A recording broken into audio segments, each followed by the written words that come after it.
The butterfly doesn't look back at the caterpillar in shame. Just as we don't want to look back at our previous self in shame, it's just like your past is a part of your own transformation, your own emergence. And that's what we're saying. Whatever happened to you, whatever someone did, that thing does not define who you are. It just becomes a part of something that shaped you. Hello and welcome to Delusional. I'm your host, Michelle Coyle, here with my dear friend, Moe Poole. Moe, please introduce yourself. Hello, I am Moe Poole, aka Coach Mo, and I almost lost my hand to a lawnmower and found my path to me. Oh, such a cool story. Now, at the time, it wasn't cool. And you were my client at the time. And tell us what happened with the lawnmower. I mean, you don't have to get like super graphic, but like, give us the gist. Yeah, well, you should see a lawnmower. I'll just say that. But um, it started out with one of those days. I was just full resistant. I didn't want to do it. It was rigged. My dad had did a thing, had a screwdriver hidden somewhere. Don't touch this, don't. And so my mindset, so to speak, wasn't right. But that didn't flag me and that didn't stop me because I persevered. And there was something unfamiliar. And so I just went to move it out the way, Michelle, and it hit a blade, and I didn't even know the blade was there. I didn't even realize that is what I was doing, like literally putting my hand in the blade, and it looked harder. Yeah, it looked hard and it was really soft. So I just put too much energy into knocking this thing off, and my hand went right into the blade, bounced back. And I thought, why did it kick back like that? That's interesting. And I just kept on going for a second, until I looked down and there was like, the aftermath of getting your hand in the blade of a lawnmower. Yeah. Yes. And so your hand was rendered unusable for quite a long time. I remember this. And for this is so tell everybody what you were working on prior to this happening, and then kind of Yes. what happened when this incident occurred. Yeah, so I was building my business through BGSD because that's what goes down over there. And I was working on a program for families, for parents with queer and questioning teens, and really starting to target my coaching towards parenting or teens or children. Just got the classes uploaded and was getting ready to get into mastery of that to really bring it through fruition. At the same time, working on a cartoon channel with queer and questioning LGBT things. So um lawnmower happened,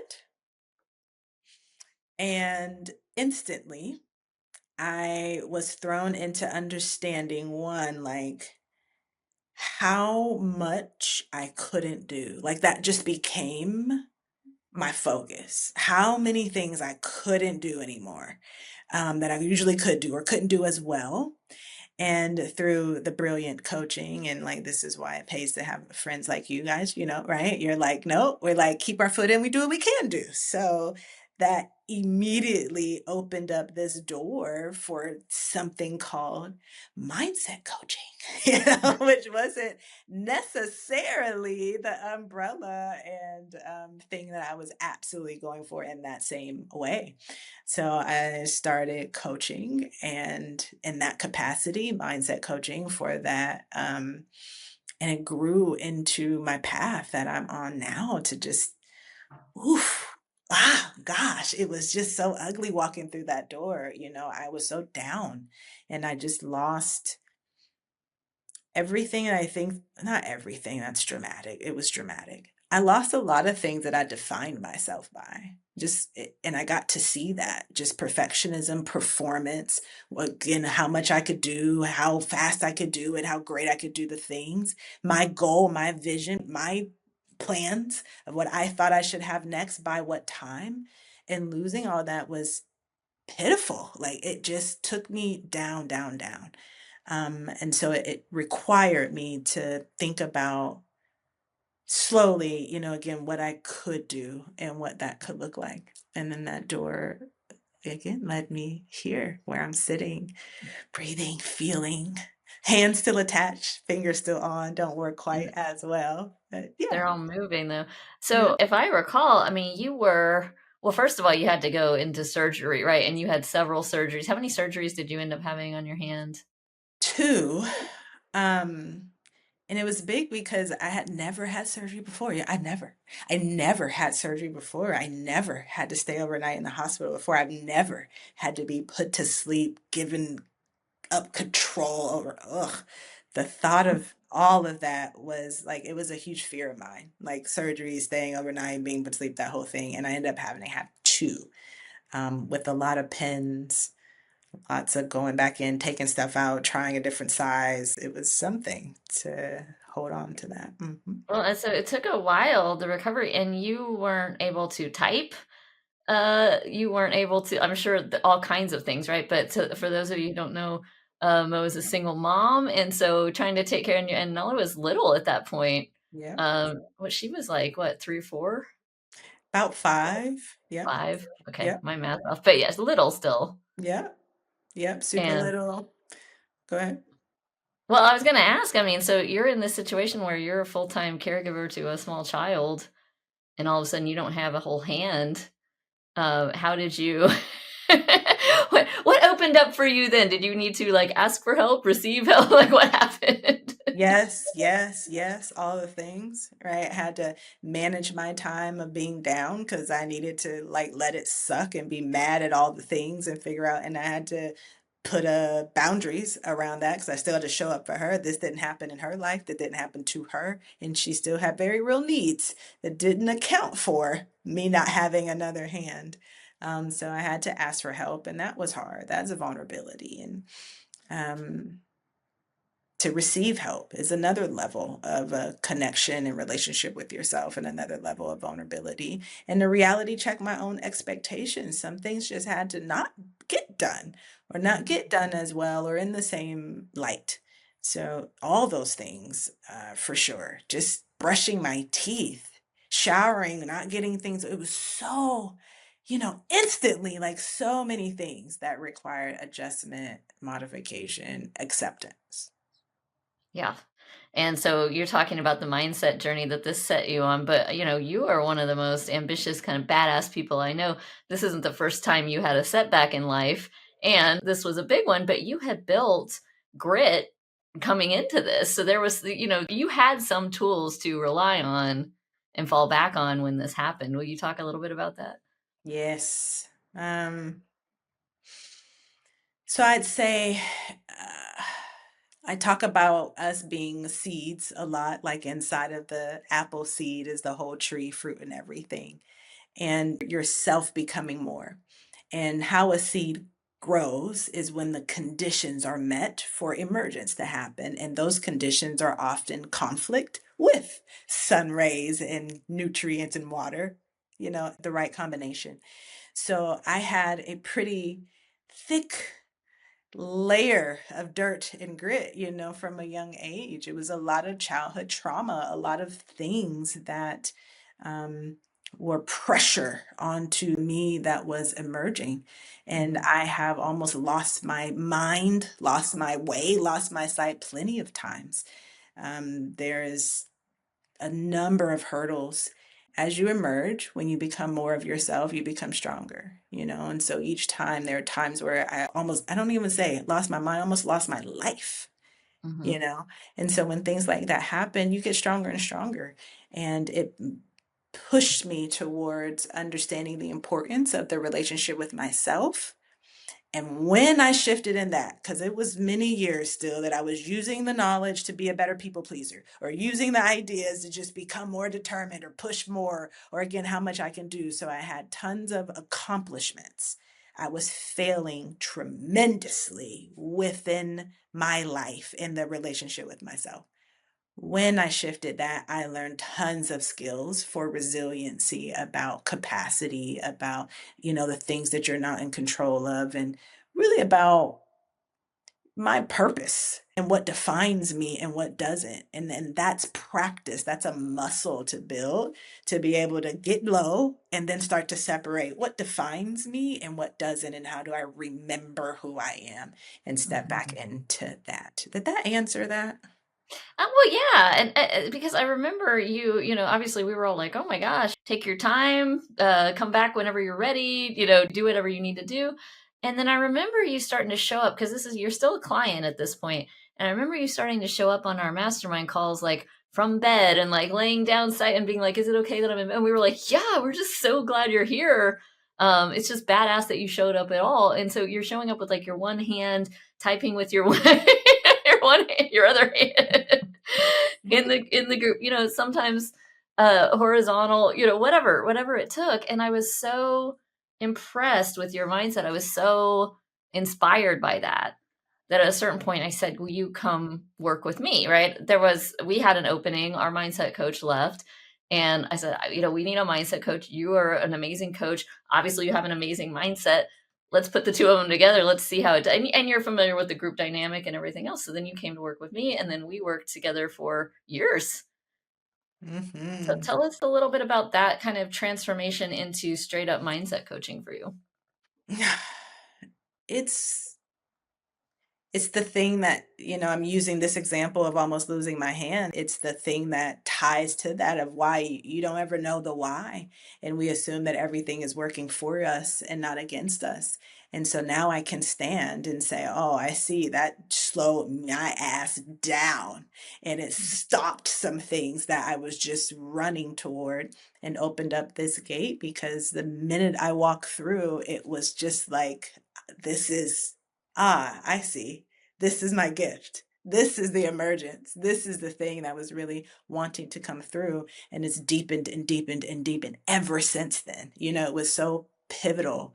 Again, the chances of that happens at that time when I'm there with you in that course at that, oh, it was just so many stars or whatever you want to call them aligned. It was divine. And it was accelerant actually to the emergence of myself, of who I am. And one of the best things that could have ever happened to me in I hindsight. love it. Well, as spiritual people, we like to make meaning out of these events, Mhm. and take what we can and get into an empowered stance of, okay, how do I react to that? And what did that teach me? And what did I learn from that? And how do I grow from that? And all of these things that we work on ourselves and work on with our clients. And people can get very touchy about that, right? If we say it in the wrong way, it can be like, I didn't ask for this to happen. This wasn't for me. This sucked. Sometimes life just sucks. It's like, both of these things are true, right? It's really about how you interpret the events that happen. For my interpretation, I'm speaking carefully because I don't want anybody to get super. Well, it's not my job not to trigger people. Fuck that, actually. Mhm. So Mhm. maybe I won't speak that Mhm. carefully. For me, my interpretation, my perspective on this is that sometimes the universe gives us little hints, like little crumbs, like little skittles. We're supposed to follow along a path toward the right path. And sometimes we're too busy over here to see the little skittles or pick up on the little clues, and so the universe becomes less subtle. And sometimes we're hanging on to something really tight that maybe we're supposed to let go of, and the universe says, "You know what, if you can't get my little hints, I'm gonna take it away from you." I feel like sometimes the universe is saying, we can do this the easy way, we can do this the hard way. In 2021, so a couple of years after the lawnmower incident and all of that went down, was that maybe 2020, 2021 that happened? 2021. Yep. 2021. Okay, so right around the same time, right? I had a series of unfortunate events, like Lemony Snicket, a series of unfortunate events in my life as well. Some of which involve other people, so I'll be judicious about like how much I share. But kid in the hospital, I mean, it was a very traumatic time. I remember looking at you and going, if Mo can do this with a lawnmower hand, I can, I can keep putting one foot in front of the other.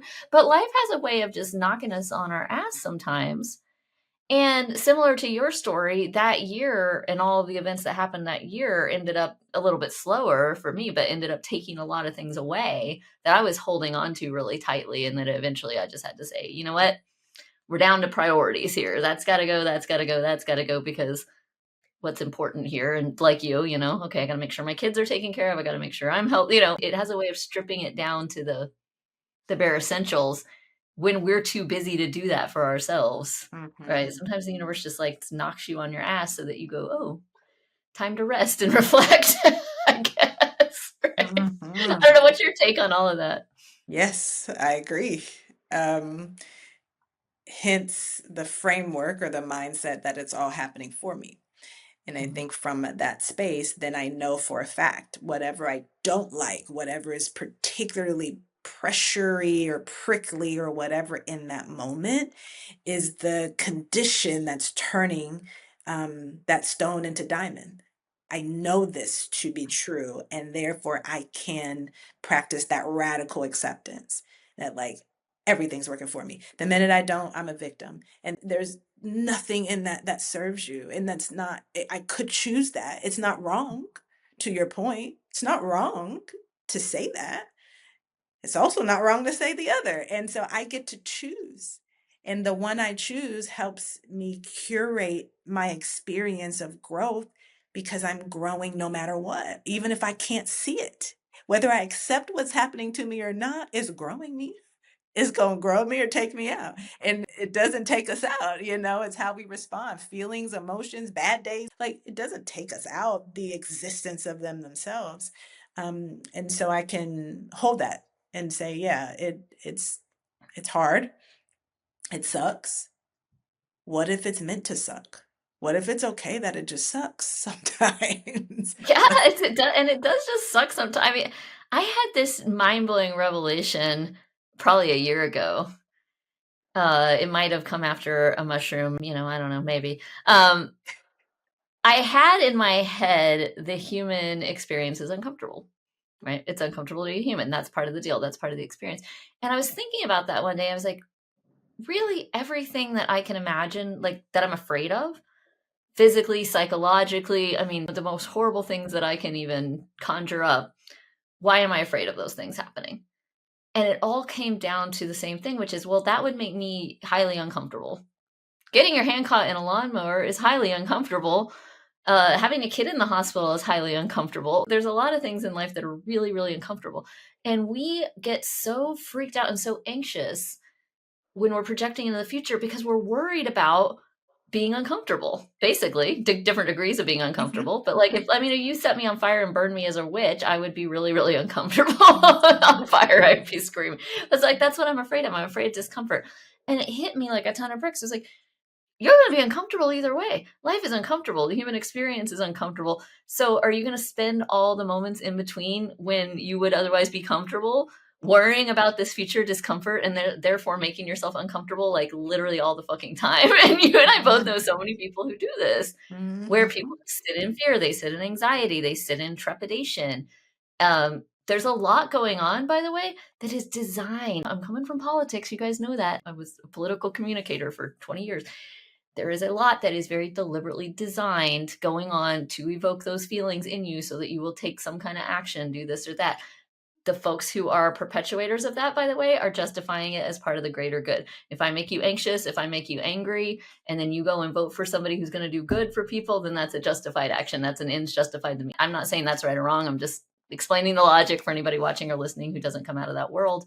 There is a lot against you. So, you know, Mo, you and I can sit here and say, well, it's ridiculous for people to be anxious and afraid all the time because you're just making yourself uncomfortable in the moments that you're comfortable.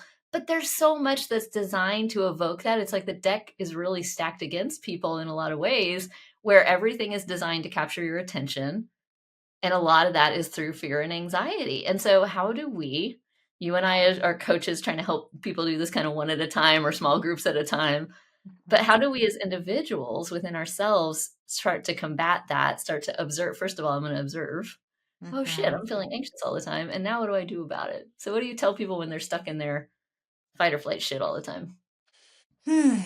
I think validating that is important first. A lot of times we feel it and we were like, okay, well, here it comes again. What do I need to do? And I think a lot of times just validating it first goes a long way. You go, oh, there's that thing. Okay, there's fear, there's anxiety. Okay. And I start to, embody this, there's no failure, there's only feedback. And I start to take it like feedback. Like, this is why we're integrated. So your spirit, soul, life, energy, force, whatever your model of the world calls that, owns a brain. Brain, not you, owns a brain.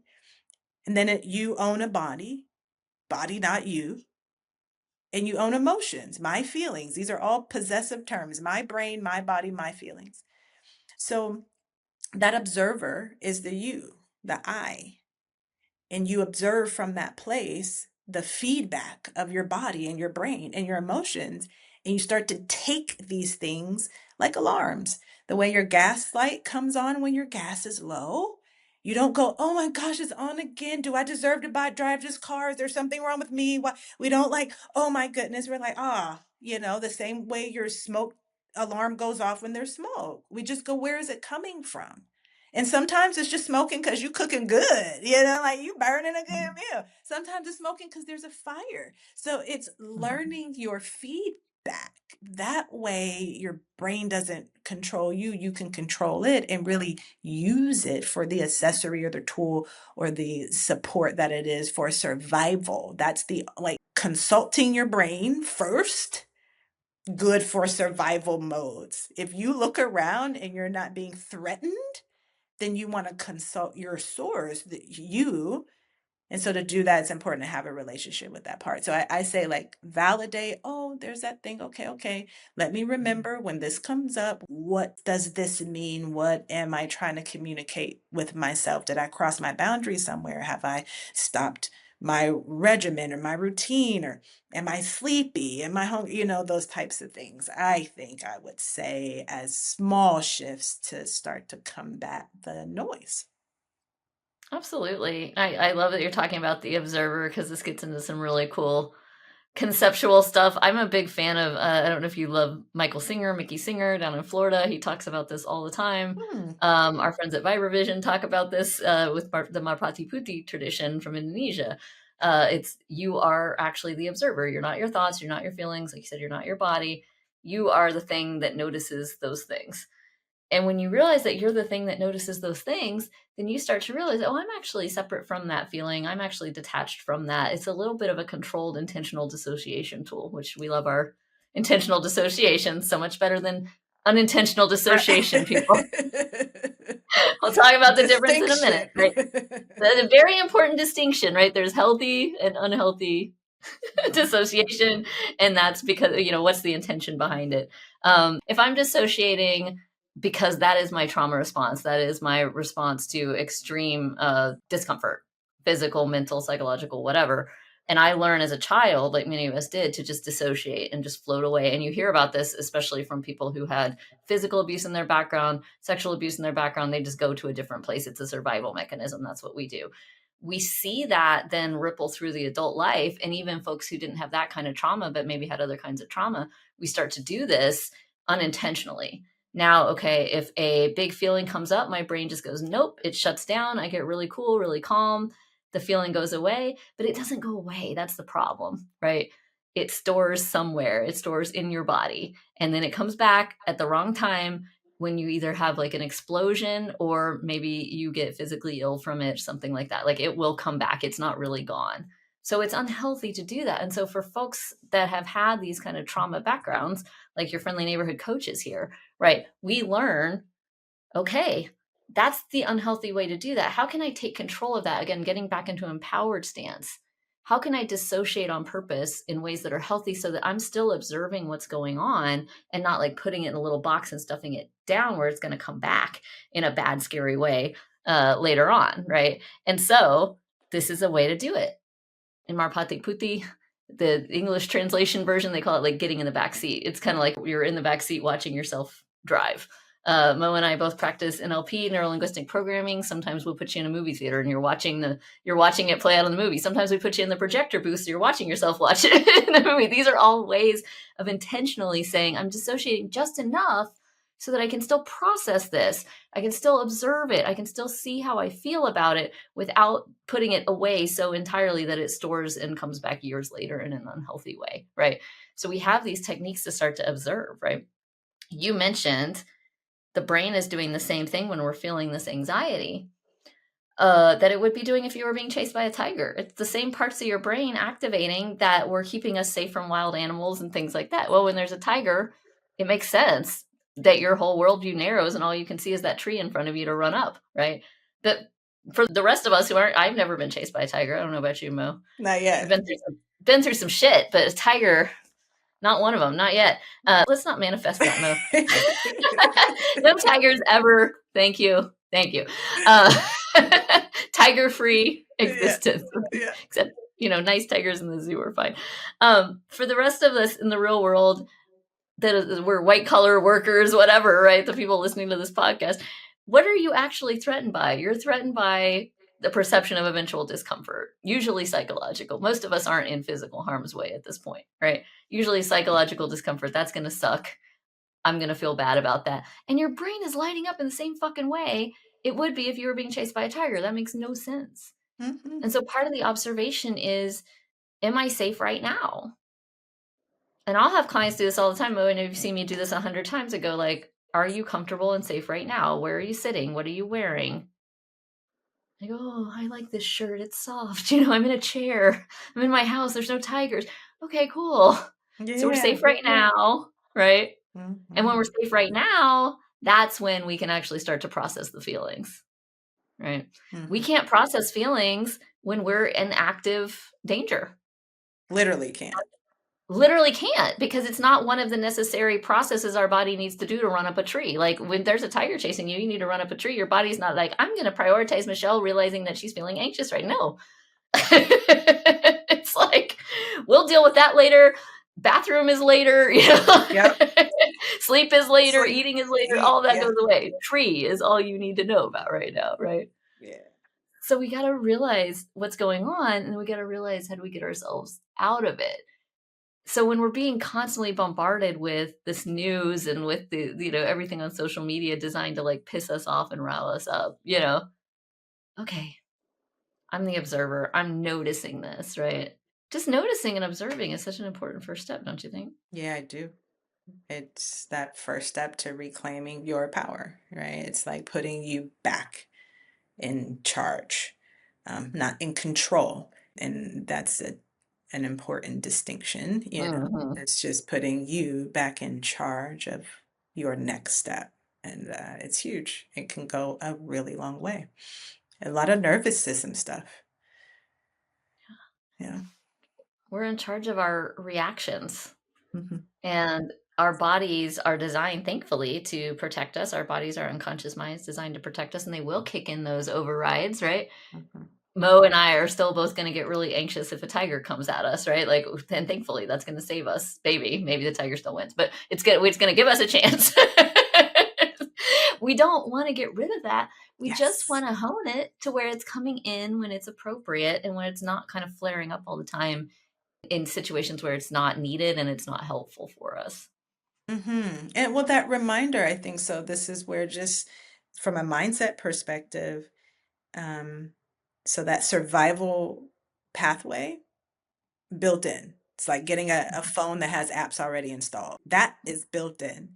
The other Mhm. ones we have to install. And that's where just that daily touch point, that daily practice of staying connected to that sense of self.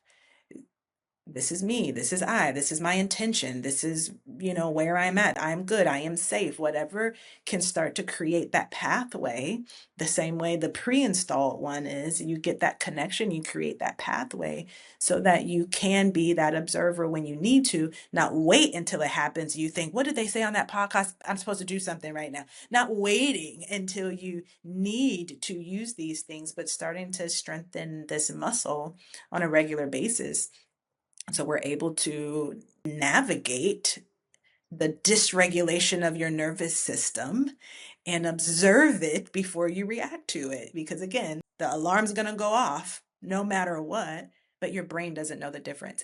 I went to this conference and they did this study where they did a brain scan of someone who knocked over a glass of water, someone who watched someone knock over a glass of water, and someone who pretended to knock over a glass of water.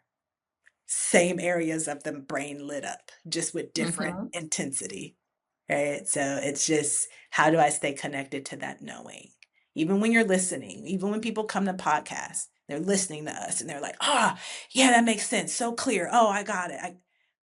When you walk away, how do you stay connected to that knowing? And that sense is important.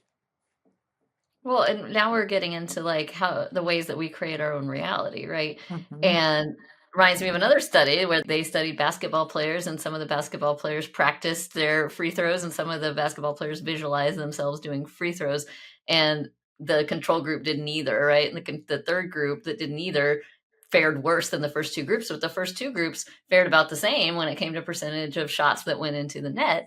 The visualization was just as effective as the actual physical practice, which is crazy. But it's the same thing. The same areas of your brain are lighting up. You're still creating the same reality from your visualization.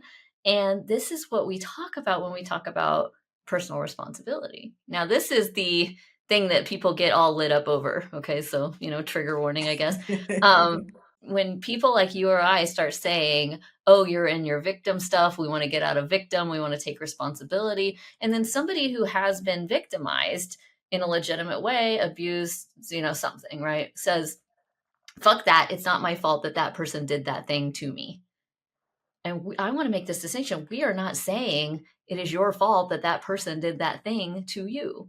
We are saying that now your best path forward is to get into a place of empowerment around it, however, we need to do that, because we don't control what other people do Mhm. or don't do. We control how we react to it and how we respond to it. So the responsibility that we're talking about is responsibility for the response. That doesn't mean, like Mo said, we got to validate it first. That doesn't mean we're pretending it didn't happen. That doesn't mean we're saying you should immediately be fine with it and everything should be okay. First, we're going to validate that. First, we're going to feel that. We're going to get established safety around that, right? Then we can work on, okay, how can I be responsible for my own healing from this incident? Will you talk a little bit about that, further about that, Mo? Yeah, it's like this idea that forgiveness, it's for you. It's not for the other people. And it doesn't mean, to your point, it doesn't mean that it's okay what happened or I'm okay with it, that it's right or wrong. Forgiveness means I'm not going to carry this shit anymore. I'm not carrying it anymore because it did happen. And that's the reality. That's just it. It did happen. There is no shoulda or shouldn't have, or I wish it Mhm. didn't. That's not Mhm. in reality. The reality is it did happen and you are still here and you still have yourself to be accountable for, and you deserve more. You deserve better than to carry that with you every day. And this really brilliant business coach I know used to say, don't step over dollars to pick up dimes. And Mhm. so Michelle Coyle, and so you deserve not to do that for yourself. That it's about Mhm. you becoming more of who you are. Because again, if we're going back to inside an apple seed is a whole apple tree, well, someone could come and spit on that tree, talk shit about the tree, chop into the tree. The tree is still the tree and still has fruit to bloom, and it's still working on becoming more. And that's each and every one of us. So you deserve that. That's why you get to choose you, and Mhm. activate the power of your choice to then curate your experience as you. Nothing's going to change you. You're still going to have wants to be more, but that thing that someone did to you is just, man, is getting in the way. Now I can't trust, I can't feel safe with other people, um, because I didn't learn healthy boundaries or because I didn't learn self care, those types of things. We get to free yourself, and to choose you. And that's a very powerful thing that takes a lot of strength and a lot of courage, lots of support to do. Yeah, you get to learn it now, right? Yep. So many things about you are installed in your early childhood. I mean, Mo, you're an expert on that much more than I am. And as an adult, we get to look at that, we get to observe that, and we go, okay, that's where that came from. That's where that button got put in. That's where that app got installed. That's where that notch in the tree trunk came from, whatever. And now I get to separate that from who I am now and who I am becoming and who I will be moving forward. And I think that's where people get stuck is they take that, the terrible things that happen to them, and they fold it into part of their identity, right? Well, I can't X because I was Y, or I can't A because B happened to me. And it's like, well, okay, maybe for a while it made it so that it was hard for you to do that. Right. And you hear the distinction in the language, not you, I know you do, but I'm saying it for people that are listening, right? The distinction in the language between the black and white, this happened, and so I can't do this thing, versus this happened, and so it's been harder for me to do this thing because I've had some things to deal with and process and work through. And it still has a little door open of possibility that, yeah, I can get past this. I can heal that. That's what we're saying when we're saying don't sit in victim. It's not us looking down on you or disparaging you in any way. It's us saying, we don't want you to be in such a disempowered state where you are now feeling like all doors are closed to you because this one thing happened to you. That's not the truth. Yep. Yep. Because you're still you. Someone sent me, because I'm all about analogies and I love the analogy of the butterfly. Someone sent me a quote that said, like, the butterfly doesn't look back at the caterpillar in shame, Hmm. just as we don't want to look back at our previous self in shame. It's just like your past is a part of your own transformation, your own emergence. And that's what we're saying. Whatever happened to you, whatever someone did, that thing does not define who you are. It just becomes a part of something that shaped you. So maybe I have this shape. I grew around that and I developed certain things to bend in that way. And when you forgive or release or move forward, you can take away. And this is another, trigger warning, if we'll say, we can take away the gifts in it because um, radical acceptance, a powerful question that comes along with that, which is hard. And you step into this question when you're ready. But a really powerful question around that is, what's right about this? Hmm. And that's hard to ask when you think about abuse or Hmm. neglect or things like Hmm. that. And we can start to separate the high part of the wave from the middle, from the bottom of the sea, from the ocean, and at the same time start to appreciate its oneness, how it's all one thing, high, low, middle, and between, Hmm. so that I can learn from every point, learn from the good and the bad, and not allow it to like become like weeds or thorns around me becoming more of myself. It's just this activation and remembrance and commitment to yourself to becoming more. It's like that's where it's at. It's where the focus has been at for me a lot lately. Absolutely. And just thinking, what was in that for me? What did I get out of that? What was, what emerged from that that was beautiful? A lot of times, if nothing else, we access a different level of empathy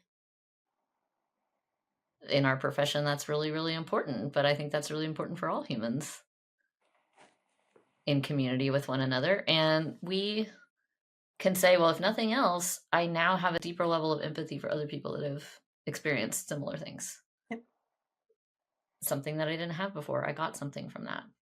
And what else did I get? What else did I learn? What other, and this is not about taking it and making it like rage fuel or spite fuel, although that is a little bit of a higher vibration than guilt and shame. So we'll take it if that's step one. And how do we get into like an evolved perspective on it? Sometimes that just takes some time, and that's okay. We're not expecting people to step into this the next day. Yep. You know?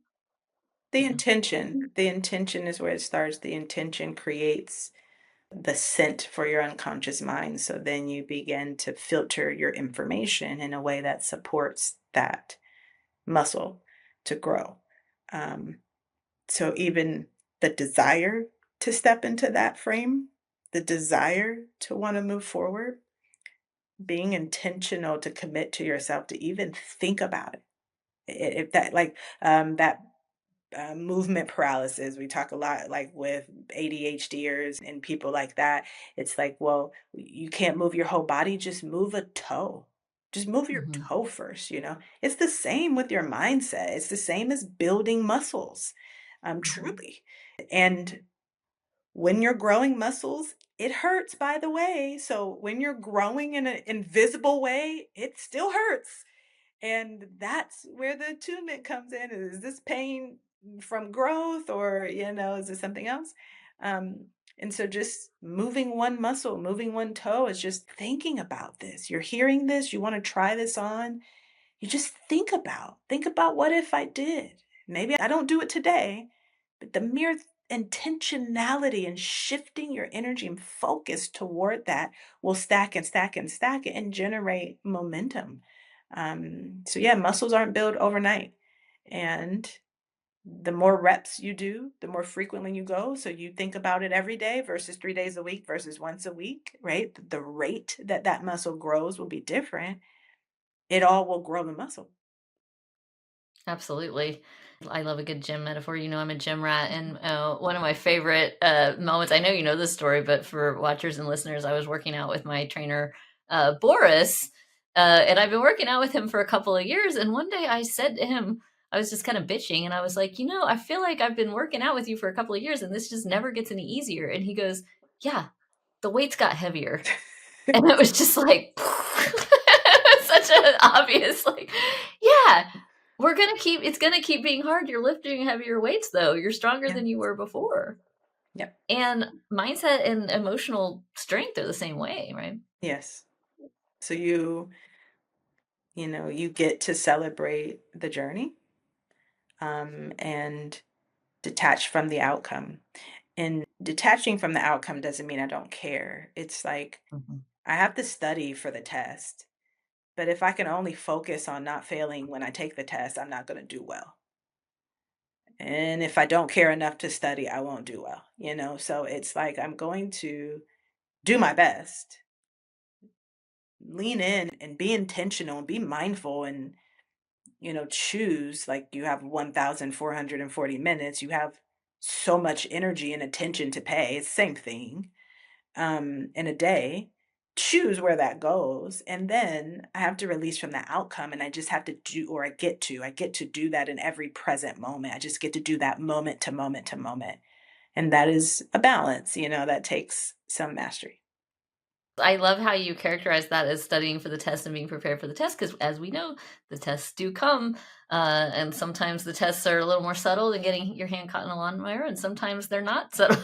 The test comes hard and fast and immediate, and you want to have been studying for that test. Sometimes it's a pop quiz. So, Mo, tell us what's next for you. What are you working on right now? How can we be supportive? Mm.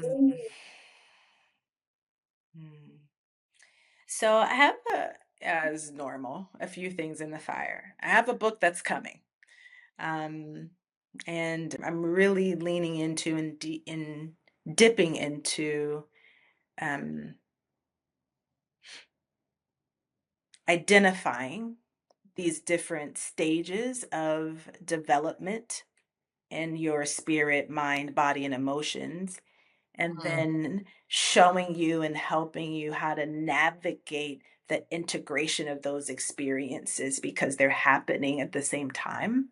And therefore, you can curate your transformation, the experience of your transformation. We can't control growing. You're going to do that if you walk out your door. You're going to be met with opportunities to grow. And how can we approach this almost like as an engineer? This mm. process of being human and spiritual, and curate the lives we want. So that is underway.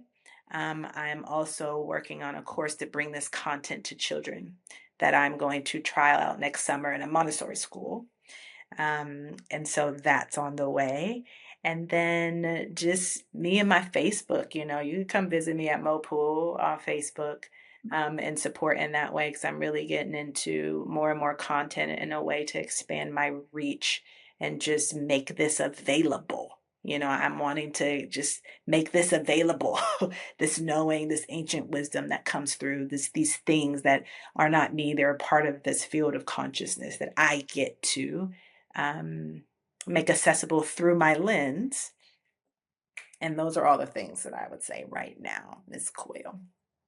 Absolutely awesome. I can't wait for the book to come out, and I dibs on a signed copy, please, for me personally, so I can say, I know her. I know this woman. Mo, you're at Coach Mo on Instagram, is that right?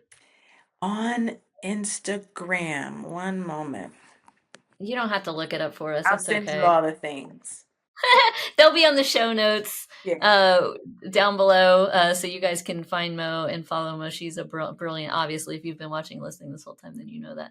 But definitely follow and support Mo. At She's the doing Coach amazing Mo. work. I just had to At yes. the Coach At Mo. At the the Coach Mo. THEE Coach Mo. Um, yes. Yes. Yes. And you can find me at Michelle to Scale everywhere, and at the Delusional Pod if you want to follow the podcast. So thank you guys for listening today, Mo. Thank you so much for being on. As usual, it's always a pleasure to have you. We love when you give us your time. So thank you so much. Oh, thanks so much as always for having me. It's always great to spend and share time and space and to do this work together. It's awesome doing this work together out here. And yeah, that's me. I'm delusional because I almost lost my hand in the lawnmower and I found my path and I loved Delusional as hell. it. Thank you, Mo, for inspiring us today. And thank you, everybody, for watching and listening. We'll see you next time.